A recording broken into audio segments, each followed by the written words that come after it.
नमस्कार, मैं रवीश कुमार। गौतम अडानी के बारे में फाइनेंशियल टाइम्स की खबर देखकर एक बात समझ में आ गई। वो यह कि उन्होंने न्यूज़ चैनल क्यों खरीदा। इसलिए कि जब वे अपना न्यूज़ चैनल देख रहे होंगे तो इसकी पूरी गारंटी होगी कि उस पर ऐसी खबरें नहीं चलेंगी जैसी फाइनेंशियल टाइम्स ने कर दी हैं। यह वही अखबार है जिसके बारे में गौतम अडानी ने कहा था कि वे फाइनेंशियल टाइम्स जैसा संस्थान बनाना चाहेंगे। बनाने की ज़रूरत नहीं, जो फाइनेंशियल टाइम्स ने खोजी रपट की है उसे ही अपने चैनल पर चला दीजिए। आपका चैनल भी फाइनेंशियल टाइम्स बन जाएगा। बल्कि पिछले 11 महीने में अडानी समूह को लेकर इतनी खबरें आ चुकी हैं कि उनके लिए भी अलग से एक न्यूज़ चैनल बन सकता है। 11 अक्टूबर को एफटी के 4 रिपोर्टर ने मिलकर एक खबर छाप दी। अब आप इस खबर को देखकर अपना बिजली बिल देखने मत चले जाइएगा, पहले यह वीडियो पूरा देख लीजिए। Don McCrum, Chris Cook, David Shepherd और मैक्स हार्लो। अपनी इस खबर में इन चारों ने बताया है कि गौतम अडानी समूह भारत में कोयले का सबसे बड़ा प्राइवेट आयातक है। इस समूह पर लंबे समय से आरोप लगते रहे हैं कि समूह कोयले के दाम को बाजार दर से ज्यादा दिखाता है और महंगे दाम पर बेचता है, जिसके कारण बिजली की कंपनियों की लागत महंगी हो जाती है और आपके घर का बिजली बिल महंगा हो जाता है। फाइनेंशियल टाइम्स का दावा है कि उसने इसका पर्दाफाश करने के लिए कस्टम विभाग के तमाम रिकॉर्ड खंगाल डाले हैं। फाइनेंशियल टाइम्स के अंदर लंदन से छपता है, उसके अंदर एक बहुत बड़ा मामला देश में कोयले के इंपोर्ट से जुड़ा हुआ बहुत लंबी रिपोर्ट छापी गई है और डेटा के साथ छापी गई है। और उसके अंदर जो आरोप लगाए गए हैं वो उसी तरीके के आरोप हैं जो 2016 में या कहें 2014 से 2016 तक जिन पे काफ़ी चर्चा थी कि अडानी साहब की जो कंपनियां हैं जो कोयला इंपोर्ट करती हैं वो कोयला इस तरीके से इंपोर्ट होता है, जब वो कोयला एक देश से चलता है, मान लीजिए इंडोनेशिया से चलता है, तो वो 1 करोड़ रुपए का होता है और जब कोयला यहाँ हिंदुस्तान पहुँचता है तो समुद्र में चलने के कारण वो कोयला 2 करोड़ का हो जाता है। और ये जो बीच का मुनाफा है वो कुछ ऐसे मिडलमैन कंपनियों के पास जा रहा है जो कंपनियां ज़्यादातर अडानी साहब की कंपनियों के साथ ही काम करती हैं, वो और कहीं काम भी नहीं करती, उनको ज़्यादा दिलचस्पी नहीं है। छोटी छोटी कंपनियां बिलियंस ऑफ डॉलर्स का कारोबार अडानी साहब के साथ कर रही हैं। ये आरोप इस फाइनेंशियल टाइम्स की इस खबर के अंदर छपा है और बहुत विस्तार से छपा है। हालांकि अडानी ग्रुप ऑफ कंपनीज का जो इसके अंदर बयान छपा है वो ये कहता है कि ये आरोप बहुत पुराने हैं और पुराने आरोपों को ही दोबारा जो है रीपैकेज किया जा रहा है। तो मुझे भी लगा कि आरोप पुराने हैं, सुने सुने लगते हैं, मगर जब डेट्स कंफर्म की हैं तो ये आरोप 2019 से 2021 तक जो कोयले की डीलिंग्स अडानी ग्रुप ने की हैं उसका डेटा है। ये पुराना डेटा नहीं है, नया डेटा है। हम इस रिपोर्ट के बारे में विस्तार से बात करने वाले हैं और इसी के साथ रिपोर्टर्स कलेक्टिव की 2 रिपोर्ट और रॉयटर्स की 1 रिपोर्ट की भी बात करेंगे। पिछले 1 सप्ताह में गौतम अडानी के बारे में कुल 5 रिपोर्ट आई है। आप जानते हैं या आपको पता ही नहीं चला, क्योंकि हिंदी के अखबार गौतम अडानी की खबरों को हाथ ही नहीं लगाते। ऐसा नहीं है कि इन अखबारों में काबिल पत्रकार नहीं हैं, लेकिन उनसे अपनी तरफ से खोजी काम भी नहीं कराते हैं। हिंदी के अखबारों का सबसे बड़ा राजनीतिक काम है अपने पाठकों को ऐसी खबरों की विस्तृत जानकारी से दूर रखना जिससे जनता मौजूदा राजनीति के कारनामे को समझ ना पाए। आप ही याद कीजिए हिंदी के पत्रकारों ने कब ऐसी बड़ी खबर की है जैसी रिपोर्टर्स कलेक्टिव, मॉर्निंग कॉन्टेक्स्ट या कैरवन ने की है, क्योंकि इन्हें ऐसी खबर छापनी ही नहीं है। आप भी जानते हैं कि हिंदी के पाठकों तक अगर गौतम अडानी की खबर नहीं पहुंचेगी तो फायदा किसे होगा। फाइनेंशियल टाइम्स ने कोयले को लेकर जो रिपोर्ट की है उस खबर को समझने के लिए आपको कई साल से छप रही अडानी और कोयले से संबंधित खबरों की कड़ियों को भी देखना चाहिए। 2018 में कैरवन पत्रिका की नीलिमा एस नाम की पत्रकार ने एक खोजी रिपोर्ट की। काफी लंबी रिपोर्ट है, हम केवल सार संक्षेप ही बता रहे हैं, बाकी आप कैरवन की रिपोर्ट पूरी पढ़ लें। इसे कोलगेट 2.0 कहा गया। नीलिमा ने दिखाया कि सितंबर 2014 में सुप्रीम कोर्ट ने अपने एक ऐतिहासिक फैसले में कह दिया कि इस समय जितने भी कोयला खदानों के खनन की अनुमति है रद्द कर दी जाती है। इस फैसले के बाद सरकारी कोयला कंपनियों और प्राइवेट कोयला कंपनियों की साझेदारियां टूट गईं। कोर्ट के आदेश के बाद सरकारी कंपनियों को नए सिरे से लाइसेंस के लिए आवेदन करना पड़ा। नए नियम के अनुसार प्राइवेट कंपनियों की भूमिका ठेकेदार जैसी सीमित हो गई, मगर इस नियम से सिर्फ एक व्यक्ति की कंपनी को कथित रूप से छूट दी गई, गौतम अडानी की। 2007 में राजस्थान राज्य विद्युत उत्पादन निगम लिमिटेड और अडानी एंटरप्राइजेज लिमिटेड की साझेदारी बनी, जो सुप्रीम कोर्ट के फैसले के बाद भी जारी रही। कोर्ट के आदेश के बाद इनकी साझेदारी खत्म हो जानी थी। यही नहीं, दोनों छत्तीसगढ़ में कोयला निकालते रहे।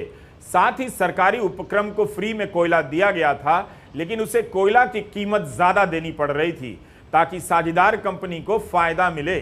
कोर्ट के आदेश के बाद भी उस समय की बीजेपी सरकारों ने इस पर कोई कार्रवाई नहीं की। इस रिपोर्ट में बताया गया है कि कैसे नियमों को बदलकर गौतम अडानी को लाभ पहुंचाने की कोशिश की गई। इसके हिसाब से तो आपकी बिजली इसलिए भी महंगी हो गई होगी।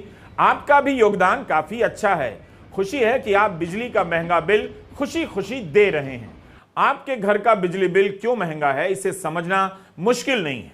मुश्किल है कि आप राजनीति को धर्म से ही समझना चाहते हैं, और धर्म जब भी राजनीति में आता है जनता का घर लूट लेता है। यूपीए के समय कथित कोयला घोटाले को मुद्दा बनाकर बीजेपी सत्ता में आई। अब आते हैं फाइनेंशियल टाइम्स की खोजी रिपोर्ट पर। उसमें भी यही है कि कैसे भारत के लाखों लोगों ने इसकी कीमत 2 गुना 3 गुना बिजली बिल देकर चुकाई है। आप धर्म की राजनीति में इसी तरह डूबे रहिए। एक दिन आपकी एफडी भी कपूर की तरह उड़ जाएगी। उस दिन आपकी खुशी 7वें आसमान पर होगी, ये मेरा मानना है। मैं इसी सुख को हिंदू सुख कहता हूं। 2 साल के रिकॉर्ड खंगालने से फाइनेंशियल टाइम्स को पता चला कि अडानी समूह ने ताइवान, दुबई, सिंगापुर में कथित रूप से ऑफशोर इंटरमीडियरीज का इस्तेमाल किया, यानी एक किस्म की गुमनाम मध्यस्थ कंपनियों का इस्तेमाल हुआ। इनके जरिए $5 अरब के कोयले का आयात किया गया। अगर मुझसे गलती नहीं हुई है तो यह राशि भारतीय रुपए में करीब 40,000 करोड़ से ज्यादा हो सकती है। उस समय बाजार में जो दाम था उससे डबल से भी ज्यादा दाम पर कोयले का आयात किया गया। आप बताइए, अमेरिका में सेब 1 रुपए का मिल रहा है तो आप 2 रुपए में क्यों आयात करेंगे? 1 ही रुपए में करेंगे ना। तो यही बात है। अब जिस मध्यस्थ कंपनी के जरिए यह कारनामा किया गया, यह वही कंपनी बताई जा रही है जो ताइवान से चलती है और जिसका जिक्र फाइनेंशियल टाइम्स ने अपनी एक अलग रिपोर्ट में पहले किया है कि इसका मालिक अडानी समूह की कंपनियों का बड़ा पार्टनर हो सकता है, शेयर होल्डर है। कोयला लाया गया इंडोनेशिया से। 2019 से 2021 के बीच 32 महीनों में 30 बड़े जहाज से कोयला लाया गया, जिसे शिपमेंट बोलते हैं। सभी में इंडोनेशिया से निर्यात के समय जो कीमत चुकाई गई वो भारत आते आते काफी ज्यादा हो गई। रास्ते में दाम कैसे बढ़ गए, यही तो फाइनेंशियल टाइम्स की रिपोर्ट है। काश ये अखबार यूपी में दैनिक जागरण के नाम से छप रहा होता तो आज हिंदी प्रदेश के करोड़ों पाठकों को सब पता चल जाता। तो यह दाम डबल कैसे हो गया? जिस दाम पर खरीद कर जहाज पर लादा गया वो भारत पहुंचते पहुंचते डबल कैसे हुआ? देखिए, बिजली महंगी होती है तो और भी चीजों के दाम महंगे होते हैं। तभी तो रिपोर्ट आई है कि 50 साल में घरेलू बचत न्यूनतम स्तर पर है। तो सोचिए कि आपकी जेब का पैसा कहां कहां से निकला। लेकिन इतना दिमाग लगाने से अच्छा है कि आप धर्म की राजनीति के बारे में दिमाग लगाएं। एक नया खर्च नहीं होगा, सारा का सारा दिमाग बच जाएगा, केवल पैसा खर्च होगा। इस वीडियो का फाइनेंशियल टाइम्स की रिपोर्ट से कोई संबंध नहीं है। हम अपनी कहानी को आगे बढ़ाने के लिए कोयले के खदान के पुराने वीडियो का इस्तेमाल कर रहे हैं। अखबार ने लिखा है कि यह बात किसी से छिपी नहीं है। 2016 में directorate of revenue intelligence DRI ने अदानी समूह की 5 कंपनियों को नोटिस भेजा कि इंडोनेशिया से जो कोयला आ रहा है उसका दाम बनावटी तरीके से बढ़ाया गया और वो पैसा बाहर खपा दिया गया। महंगा कोयला बेचकर जनता को महंगी बिजली दी गई। इस नोटिस में लिखा है कि जब आयात और निर्यात के रिकॉर्ड की तुलना की गई तो कई बार 50% और कई बार 100% दाम बढ़ गए। DRI ने अपने नोटिस में बताया था कि कोयला चला तो था इंडोनेशिया से भारत के लिए, मगर एक तीसरे देश में मौजूद एक से अधिक कंपनियों के बिल का सहारा लेकर इसका दाम बीच रास्ते में डबल हो गया और पैसा बाहर रह गया। जितना मैंने समझा यही है। आपसे गुजारिश है कि आप भी फाइनेंशियल टाइम्स की खबर को पढ़ें, अपना दिमाग भी लगाएं और समझें। द वायर ने भी इसे छापा है और आज के टेलीग्राफ ने भी छापा है। 24 जनवरी को हिंडनबर्ग की रिपोर्ट आई। उसमें यही तो आरोप था कि गौतम अदानी ने कथित रूप से ऑफशोर शेल कंपनियों का सहारा लिया, शेयर की कीमतों को कृत्रिम रूप से बढ़ाया और मुनाफा कमा लिया। इन सभी के बारे में जांच की मांग हुई संयुक्त संसदीय समिति से, मगर उसका क्या हुआ आप जानते हैं। बल्कि आम आदमी पार्टी के नेता संजय सिंह यही आरोप लगाते रहे कि अदानी मामले में बोलने के कारण उन्हें जेल में डाल दिया गया। राहुल गांधी तो हर सभा में यही बात कहते रहे। अगर आप संजय सिंह और राहुल गांधी की बात पर यकीन ना करते हो तो कोई बात नहीं, आप हिंदी अखबारों में पलट कर देख लीजिए, फिर समझ में आ जाएगा कि क्यों इन अखबारों में अदानी को लेकर विस्तार से खबरें नहीं छपती हैं। कई बार तो होती भी नहीं है, मगर बिजली बिल महंगा हो चुका है, लोग बिल नहीं चुका पा रहे हैं, ये सब जरूर छपता है, मगर ये नहीं छपता कि क्यों नहीं चुका पा रहे हैं। कुछ दिन पहले मैंने पार्लियामेंट में अदानी जी वाला भाषण दे दिया। देखा होगा आपने, पार्लियामेंट में देखा। अब इनकी नई आदत है, वो टीवी ऑफ कर देते हैं। पहले माइक ऑफ करते थे, अब टीवी ऑफ कर देते हैं। तो पता नहीं आप में से सबने देखा या नहीं देखा, मगर बीजेपी वालों ने जरूर देखा। और उसके बाद मेरी जो लोकसभा की सदस्यता है उसे रद्द कर दिया। जैसे गाड़ी में एक्सेलरेटर दबाते हैं, वैसे ही मेरे केस का एक्सेलरेटर दबा दिया और 2 दिन में मतलब निर्णय ले ही दिया।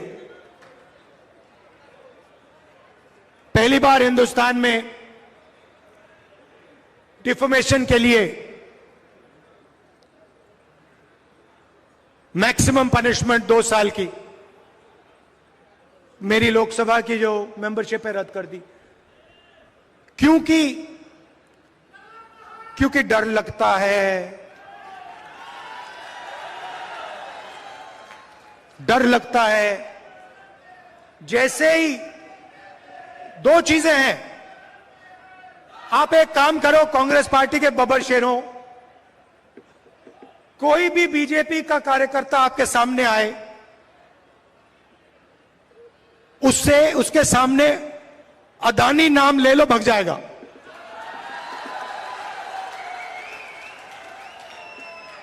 एक से उसको सामने खड़ा कर होगा, आएगा, वो कुछ भी कहे, आप उससे कहो भैया एक बात बताओ, ये आपके जो प्रधानमंत्री हैं इनके बीच में और अदानी जी के बीच में क्या रिश्ता है, बीजेपी वाला भग जाएगा। तो पैनिक होता है, डर लगता है। उसके बाद दूसरा भाषण दिया, प्रेस कॉन्फ्रेंस की तारीखें आप मिला लीजिए। जैसे ही मैंने लोकसभा में भाषण दिया वैसे ही मेरे केस पर एक्सेलरेटर दबा दिया गया। उसके बाद इंटरनेशनल फाइनेंशियल अखबार में अदानी जी के बारे में कहानी आती है।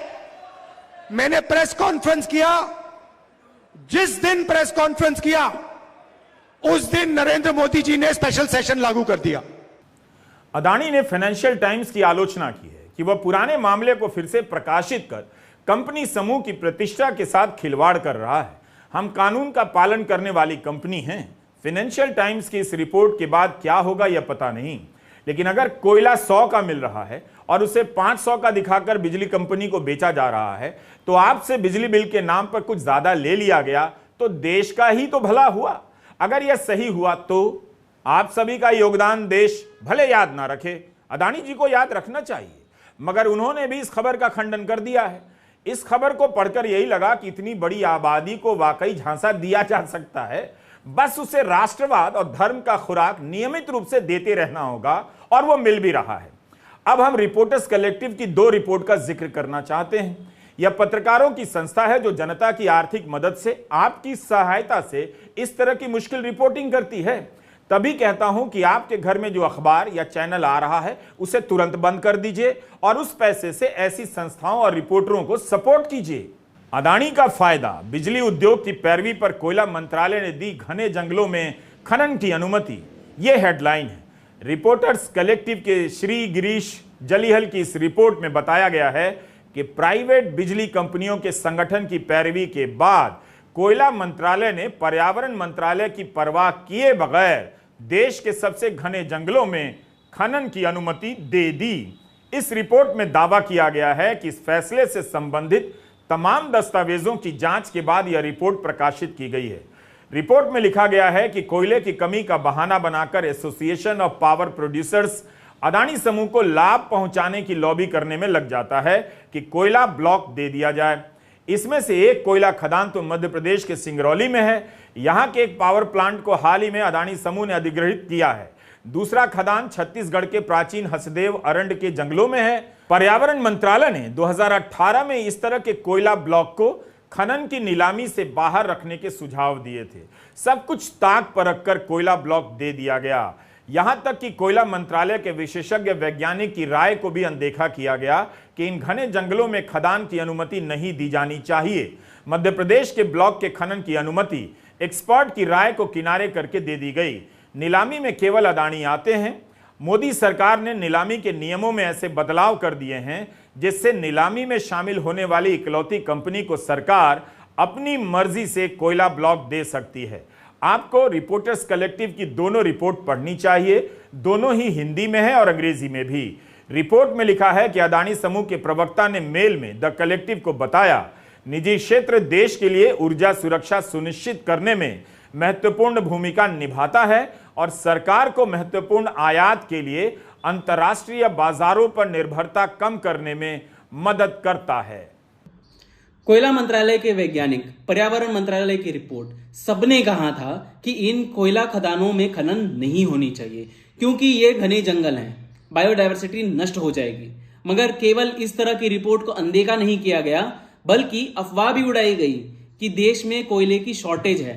अक्टूबर 2021 में मीडिया में खबरें आने लग जाती हैं कि कोयले से चलने वाले बिजली घरों के पास सिर्फ 4 दिनों का कोयला बचा है।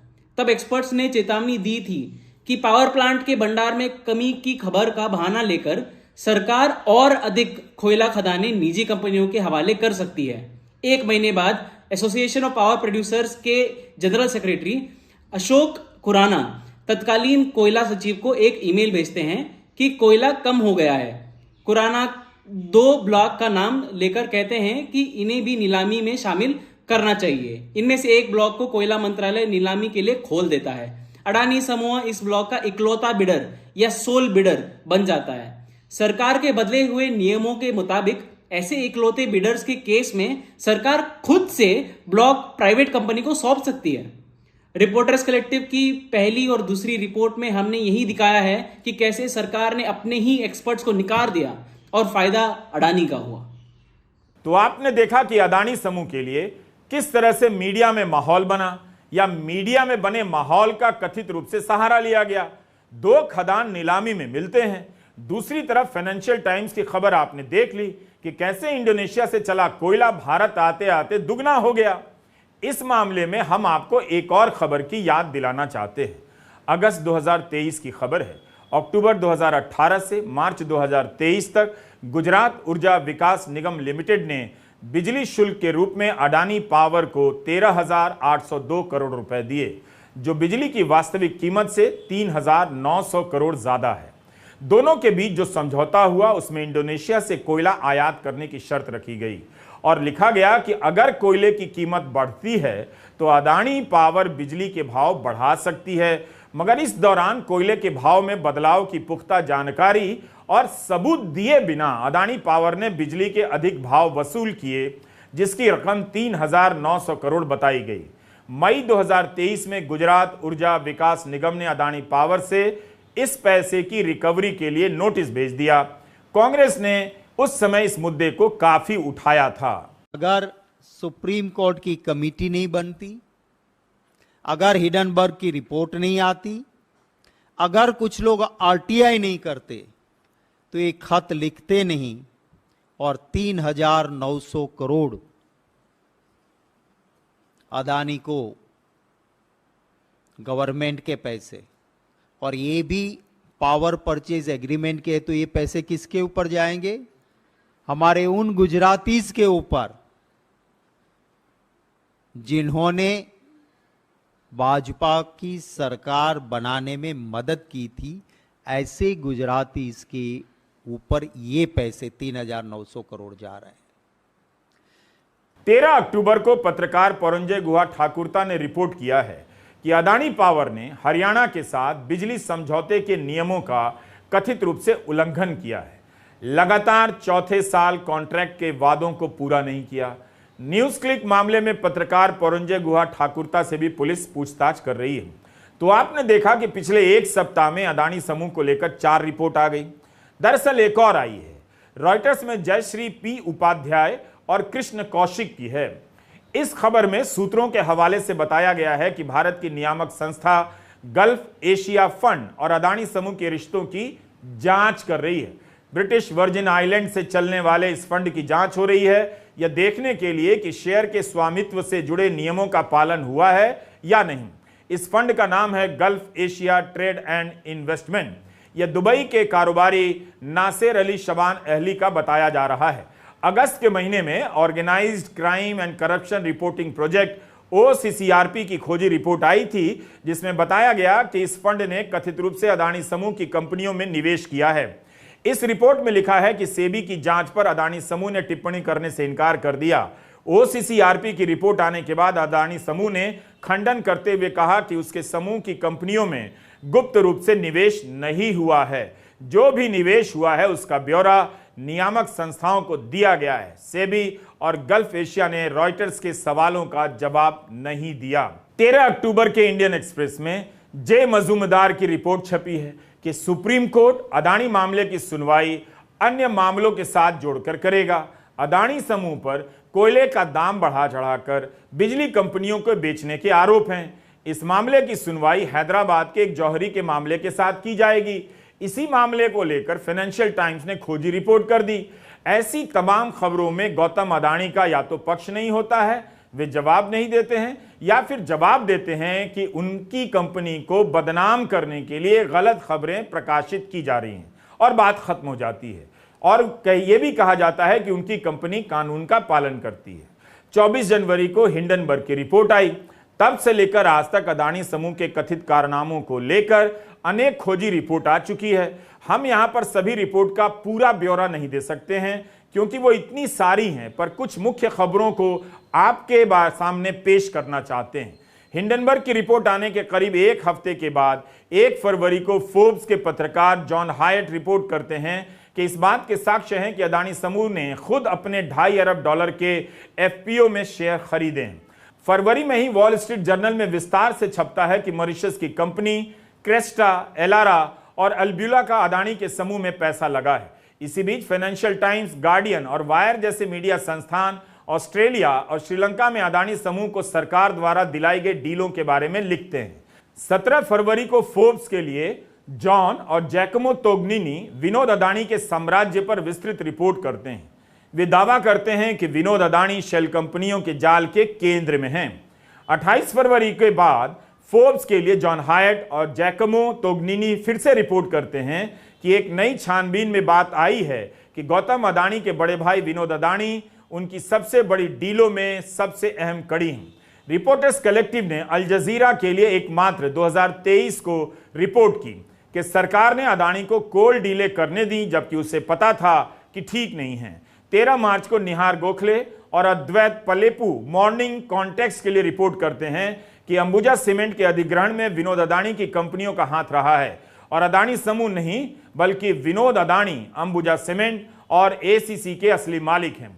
ब्लूमबर्ग रिपोर्ट करता है कि ईयू में पंजीकरण कराने वाले 500 ऐसे फंड हैं जिन्होंने प्रत्यक्ष या अप्रत्यक्ष रूप से अदानी समूह में निवेश किया।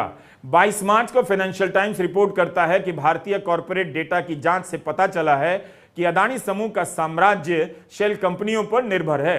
इस रिपोर्ट में दावा किया गया था कि अदानी समूह को मिलने वाला आधा विदेशी निवेश उन्हीं की शेल कंपनियों से आ रहा है। अदानी समूह इस रिपोर्ट की निंदा करता है और कहता है कि फाइनेंशियल टाइम्स इस रिपोर्ट को वापस ले, मगर अखबार ऐसा करने से मना कर देता है। 26 मार्च को विकास दूत हिंदू में रिपोर्ट करते हैं कि ईपीएफओ के सब्सक्राइबर्स का पैसा अदानी समूह में फंसा हुआ है क्योंकि ईपीएफओ ने वो पैसा अदानी के स्टॉक में लगाया हुआ है। 16 अगस्त को रिपोर्टर्स कलेक्टिव के श्री गिरीश जलिहल रिपोर्ट करते हैं कि कैसे अदानी समूह द्वारा कृषि कानूनों के खिलाफ शिकायत करने के बाद सरकार बदलाव करके जमाखोरी के नियम में ढिलाई करती है, कृषि कानून लाती है। अगस्त में ही ओसीसीआरपी के साथ गार्डियन और फाइनेंशियल टाइम्स की रिपोर्ट आई। इस खबर में भी अदानी समूह के स्टेक होल्डर और उनके निवेश को लेकर काफी विस्तृत रिपोर्ट हुई है। इस पर आप हमारा पुराना वीडियो देख सकते हैं। 1 सितंबर 2023 के इंडियन एक्सप्रेस में लिखा है कि फाइनेंशियल टाइम्स ने अदानी समूह में निवेश करने वाली ब्रिटिश वर्जिन आइलैंड की जिन 2 ऑफशोर कंपनियों का जिक्र किया है, उन्होंने सिर्फ निवेश नहीं किया बल्कि वे अदानी समूह से जुड़ी हुई हैं। यह बात एक्सप्रेस ने पेंडोरा पेपर्स के समय corporate service provider Trident trust के दस्तावेजों से ढूंढ निकाली थी। इन सभी का अलग अलग समय पर अदानी समूह ने खंडन कर दिया है। 1 दर्जन से ज्यादा अदानी समूह की अलग अलग कंपनियों को लेकर गंभीर रिपोर्ट आ चुकी है। इन रिपोर्ट को तैयार करने में संवाददाताओं ने बहुत वक्त लगाया, काफी मेहनत की, कई सारे दस्तावेजों का अध्ययन किया और उन्होंने अपनी रिपोर्ट में दिखाया भी। इसके बाद भी कुछ नहीं हुआ। हर रिपोर्ट गेंद की तरह आती है, दीवार से टकरा कर चली जाती है। न्यूयॉर्क टाइम्स में न्यूज क्लिक पर 3 लाइन छप गई। इसके दफ्तर में और इससे जुड़े करीब 40 से अधिक पत्रकारों के यहां पुलिस पहुंच गई। छापा पड़ गया, फोन से लेकर लैपटॉप सब जब्त हो गया। अदानी समूह से संबंधित तमाम खबरें एक नहीं बल्कि अनेक विदेशी और भारतीय अखबारों में छप चुकी हैं, मगर जांच एजेंसियों को उनके दफ्तर की तरफ जाने का साहस नहीं। भारत में भ्रष्टाचार के मामूली आरोपों में भी जांच बैठ जाती है। यही एक मामला है जिसे लेकर पिछले 11 महीने से लगातार रिपोर्टिंग हो रही है। विपक्षी दल आवाज उठा रहे हैं मगर नतीजा कुछ नहीं निकल रहा। नमस्कार, मैं रवीश कुमार।